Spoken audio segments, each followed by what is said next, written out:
Hey, everybody. This is your daily dose of all things royal. Welcome back, my gorgeous, good looking friends. It appears that social media is heating up with the Sussex baby scam challenge. And today I'm going to do my part and contribute to giving evidence around why this entire story has been nothing but a facade.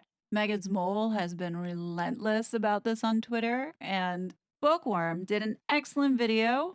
Actually, she's done many excellent videos on this topic, but she did put out a call to action for all of us to come together and provide another YouTuber with some background so he can do his investigation in order to do some type of expose. Andrew Gold is another peer of ours as a YouTuber, creator, podcaster. He does excellent podcasts, especially around Meghan Markle.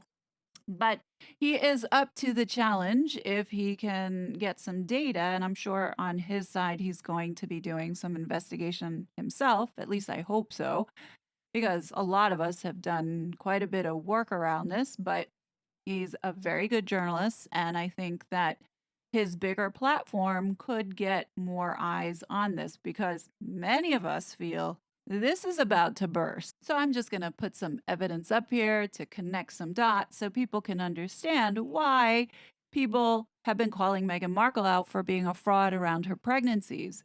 All the stories that have been told around her pregnancy that Meghan herself has told have found to have some lies. So, why don't we start with a source of truth? And that will be with Tom Bower's book, Revenge. At least we can count on him because he has yet to be sued. And I'm going to trust him over listening to anything that Meghan Markle has to say. She has proven herself to be a pathological liar. All we're taking from chapter 27 of Revenge is the first line 7.5 months pregnant. Meghan was at the time of that New York City lavish, vulgar baby shower. So Meghan Markle was allegedly 7.5 months pregnant as she cradles her bump and laughs like a hyena. I don't know about all the mothers out there, but if you were 7.5 months pregnant, would you be sitting so squished and close to your friends like this? I don't know. That looks a little sketch filled, don't you think? So let's keep in mind that the date around this time, Finding Freedom says she was there on February 15th, but in the reports from all the outlets that she gave to push out her propaganda, they're saying February 19th, reporting it on the 20th. So we'll give it between February 15th to February 19th. This was when this shower was. So let's do some simple math. So from February 15th to March 15th/19th, that's a month. If you add a month to 7.5 months, it brings you to 8.5 months. Now, there are people out there that will disagree with me because they think that math is racist. Don't understand the logic, but let's all remember that Meghan's fans are not the brightest, along with Meghan herself. So on March 19th, Meghan had a royal engagement, and this is her stooping down with ease, no problem, at 8.5 months pregnant.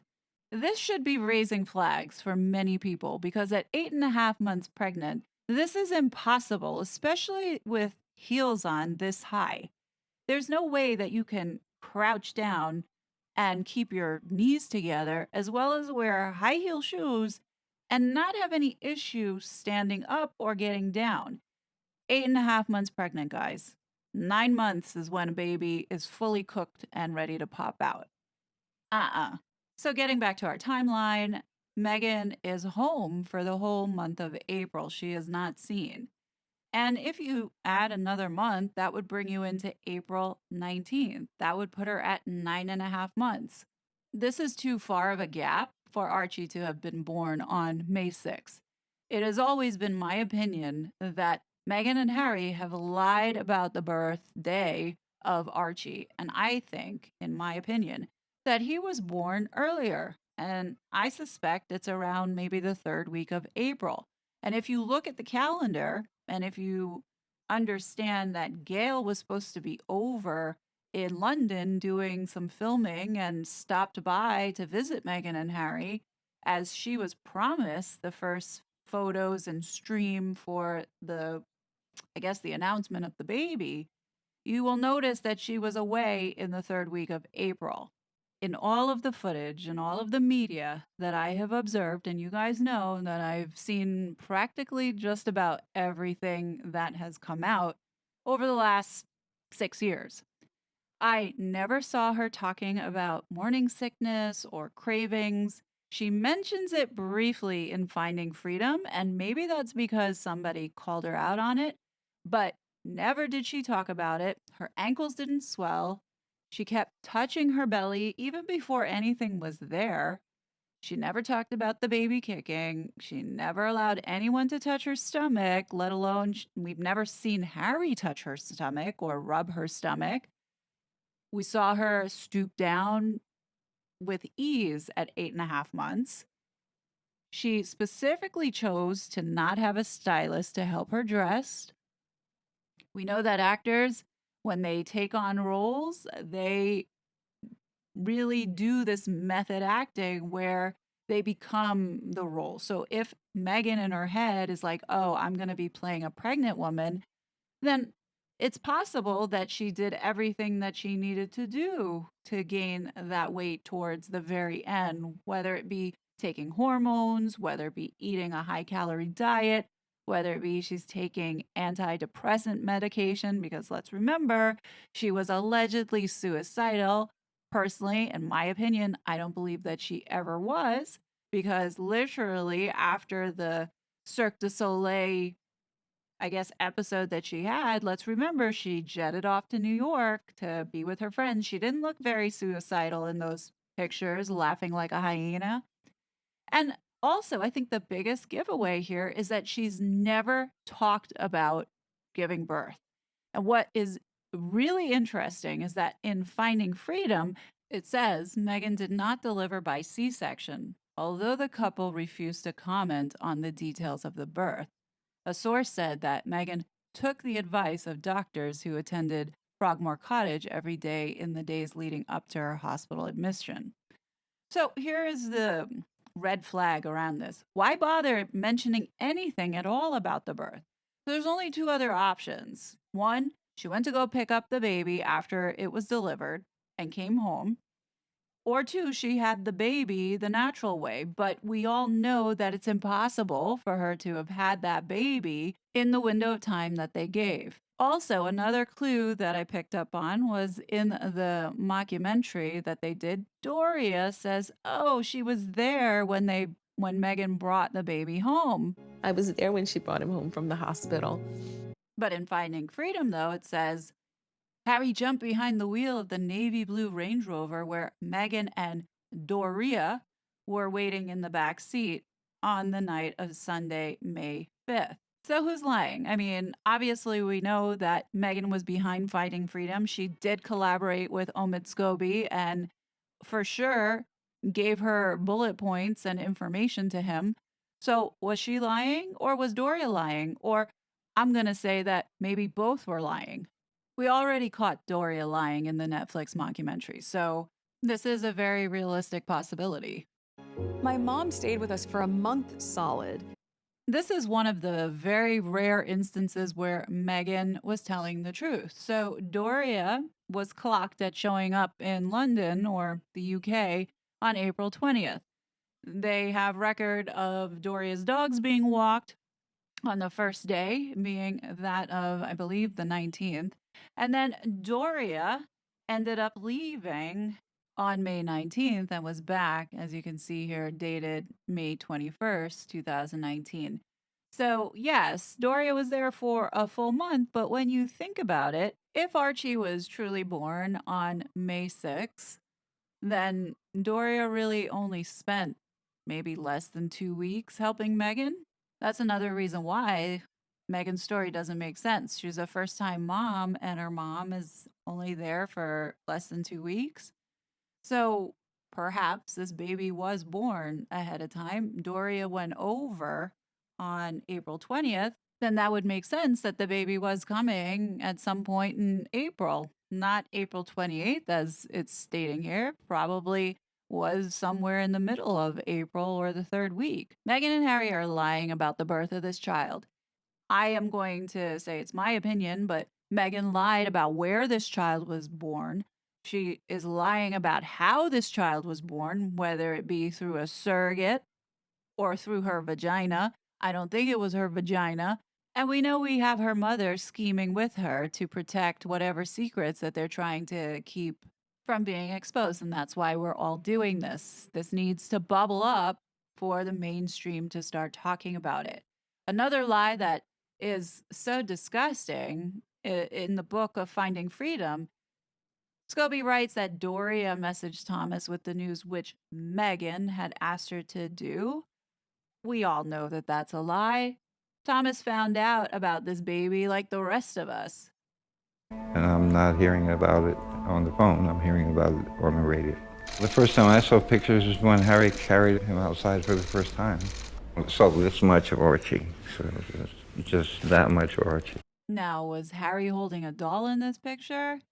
I can't really say yes or no. I'm not convinced that he's a doll because when you look at the other photos that they brought up in the Netflix mockumentary, especially with the one with Archie's eyes open, this would be the size of his head if it was 2 weeks later. And Harry did slip up in the interview by saying that he has changed so much over 2 weeks. In the Netflix mockumentary, if you notice, they specifically cut that portion out. So I honestly think that they have been hiding this. And the first time that we all saw Archie, literally, he's 2 weeks old here. And if you look at this photo, if that is Archie and not a stock photo with, Harry's finger, look at the child's head. It's a lot smaller. So I'm wondering, was that taken right when Archie was born? And then when you see the pictures with Doria, literally is 2 weeks after.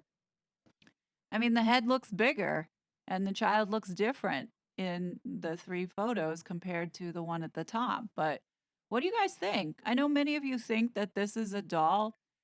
In Sue Me's video with Meghan walking and doing that pop walk, she did an excellent job of showcasing that that was a doll and that was fake. But as far as it being here, I'm not so sure. I'm not convinced because when I look at the sleeping baby in Doria's hand, if you look there, the mouth is fully closed. When you look at this photo of Harry and Meghan presenting Archie to the world, the baby's mouth is slightly opened. So, it does look like the same baby, whether it be real or fake, but you notice that one mouth is closed, the other one is open. So I'm not convinced completely that they presented to the world a doll, but anything is possible. And we have witnessed Meghan going to extreme lengths to keep this false narrative and facade of this person that she wants the world to believe of who she is when we're now discovering, well, not now, but people are discovering that this woman is like the biggest fraud. And I think that this situation with the kids is the biggest scandal that the monarchy probably is being faced with, in my opinion. I think there's a lot that Meghan and Harry lied about, and the inconsistencies and the stories changing, and just Meghan's track record for lying on everything. We should question it because we have seen that Meghan's truth is not the truth. And if it means us YouTubers and content creators, as well as people on social media, making noise about it, perhaps maybe it will bubble up to the right people to finally put this scandal to rest. You know who I would really like to see do a follow up video? That would be Sue Me. Her first one about the doll was excellent. I would love to hear her perspective. So I hope if she's listening to this, I hope that she does do another video, pertaining to these invisible kids. She's got great perspective, and her work is always backed up with solid data. This particular video blew me away, so I'll go ahead and link that in the description box. If you haven't seen it yet, I highly recommend it. So I'm doing my part on this, and I do hope that more creators out there decide to create videos to keep this conversation going. Right now, Meghan's in a shitstorm of people coming out of the woodwork calling her out in Hollywood. It doesn't appear that they liked her very much on Suits, and you can see that in the dynamics as you watch everybody high-fiving one another and they leave Meghan out, and she looks pretty annoyed. Andrew Gold had journalist Vanessa Grigoriadis, and here's what she had to say about it. In the whole cast of Suits, like, or not the whole cast of Suits, but a large number of the people in Suits, sort of didn't like jive with her. And somebody said, like, she's just not somebody you can be friends with. Like you can go on a hike with her through the Hollywood Hills and she'll ask you about your family. She'll be very nice, but you never actually get to know this person. Like, you can't touch her. You can't get through the glass, And the other thing that somebody said to me about that scene of people up in Toronto at Soho House, which is, of course, Suits was filmed in Toronto and, hanging out with all these Brits up there, that also stuck in my mind was like, these women have everything and they want everything.